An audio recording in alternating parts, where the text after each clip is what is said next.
Jésus marchait sur la terre, savez-vous pourquoi il a rapidement grandi en sagesse?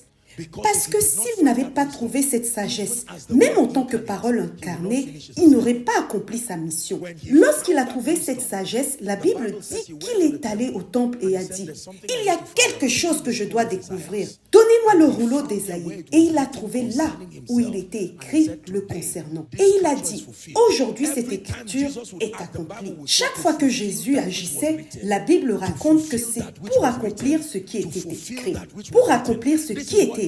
C'est pour cela que sa vie était si précise, parce qu'il avait maîtrisé l'art de marcher selon le script, pour accomplir ce qui était écrit. Ils lui ont ramené une femme qui avait été surprise en plein acte. Regardez la sagesse de Dieu. Ils ont dit, cette femme a été surprise en adultère. Rappelez-vous, Moïse a dit dans sa loi qu'une telle femme doit être lapidée. Que dis-tu? Si tu es un prophète, tu ne peux pas contredire un autre prophète. Et si tu dis lapider là, alors tu es d'accord avec nous que ce que nous faisons en tant que scribe est correct. Et Jésus est resté silencieux. Il y a des moments où, comme je vous ai enseigné, oui ou non, vous mettront quand même dans le pétrin. Dans de tels moments, vous avez besoin de la sagesse de Dieu. Si je suis venu comme un modèle d'homme sur la terre, alors l'intelligence du Père doit avoir déjà simulé ce genre de scénario. Il y a une réponse, et une réponse est juste descendue du ciel. Il a dit, d'accord, j'ai une réponse pour vous, que celui qui n'a pas de péché jette la première pierre. Et la Bible dit que cette réponse était si puissante que du plus âgé au plus jeune, un à un, ils ont laissé tomber leurs pierres et sont partis. Il s'est tourné alors vers la femme et lui a dit, « Femme, où sont tes accusateurs ?» Elle a répondu, « Je ne les vois pas. » Il a dit, « Moi non plus, je ne te condamne pas. Va et ne pêche plus. » Je suis sûr que ces hommes sont rentrés chez eux et ont discuté avec leur épouse en disant, « Franchement, ce type, il faut qu'on le tue. » Vous comprenez maintenant pourquoi ils étaient en colère? Que faites-vous d'un homme contre qui vous ne pouvez rien? Le tuer, n'est-ce pas? Ne les blâmez pas. Un homme pour qui il existe une réponse à chaque question. Alors, ils ont dit, tuez-le. Mais ensuite, ils ont appris que cet homme qui était mort, toute l'histoire de sa mort visait à amener beaucoup de fils à la gloire. Satan a dit, ah, même la mort était une sagesse cachée. Vous voyez cela maintenant? Lorsque Jésus s'est livré, je peux imaginer Satan en train de danser et de dire, ce que je n'avais pas pu faire, ce qui m'a fait être chassé du ciel, mon Dieu, je l'ai obtenu si facilement. Je n'aurais jamais cru que Jésus se donnerait lui-même. Je pensais que nous allions combattre. Tuez-le vite avant qu'il ne change d'avis. Et alors qu'il le clouait, vous pouvez imaginer l'enfer. Vous pouvez imaginer les scribes. Satan se disait, je vais enfin obtenir cette clé de David. Mais ensuite, lorsque Jésus a dit, tout est accompli, la scène numéro 1 était terminée. Tout à coup, un étranger est entré dans le séjour des morts.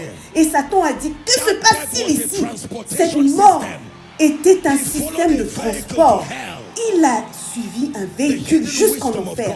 La sagesse cachée de Dieu. Écoutez-moi, lorsque Dieu garde le silence et qu'il semble que vos ennemis ont le dessus, restez silencieux.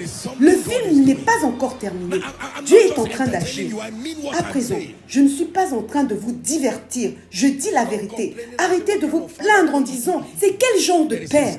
Il y a un script. Soyez patient. Il y a un script. C'est pourquoi la Bible dit « Rendez grâce à Dieu en toutes choses » parce que votre esprit est trop limité pour comprendre. Je sais que vous avez perdu votre père, votre mère, mais ne vous inquiétez pas. Se pourrait-il que la sagesse de Dieu ait déjà intégré cela? Le script de Dieu est si puissant que tout peut être ajouté sans que cela ne le gâche. Les réalisateurs de films, parlez-moi. Parfois, lorsque vous concevez un film, vous coupez certaines scènes parce qu'elles ne correspondent pas au thème central. Ai-je raison? Vous devez couper certaines scènes, mais pas Dieu. Ajoutez tout ce que vous voulez. L'attaque de Satan, ajoutez-la. Votre échec, Ajoutez-le. Ajoutez simplement tout. Voilà combien il est intelligent. Il n'est pas menacé par ce qui surgit, y compris votre propre désobéissance. Le père du fils prodigue était une représentation de Dieu. Il avait déjà pris en compte la rébellion du fils et avait déjà mis des mesures en place. Donc, même lorsque le fils est parti, il savait que tout espoir n'était pas perdu. Quelqu'un doit crier, il y a une issue. Criez-le fort, il y a une issue. Dites-le comme vous le croyez, il y a une issue. Après l'enseignement de ce soir, vous ne serez plus jamais désespérés. Je vous le dis, plus jamais désespérés. Dieu ne provoque pas les tragédies que vous voyez, mais son intelligence les a intégrées. Il n'y a rien qui arrive et que Dieu dise « Ah, je ne savais pas ». Non. Les prophètes nous ont donné l'impression qu'il y avait des choses que Dieu n'avait pas prévues, mais c'était leur erreur de compréhension. Mais la Bible dit « Il n'y a pas de limite à son intelligence ». Il a tout prévu. Vous sortez maintenant. Il le sait. Il a déjà prévu ce qui arrivera d'ici la fin du mois de février. Si votre loyer n'est pas payé, la réponse est déjà dans un fichier dans le cœur du Père.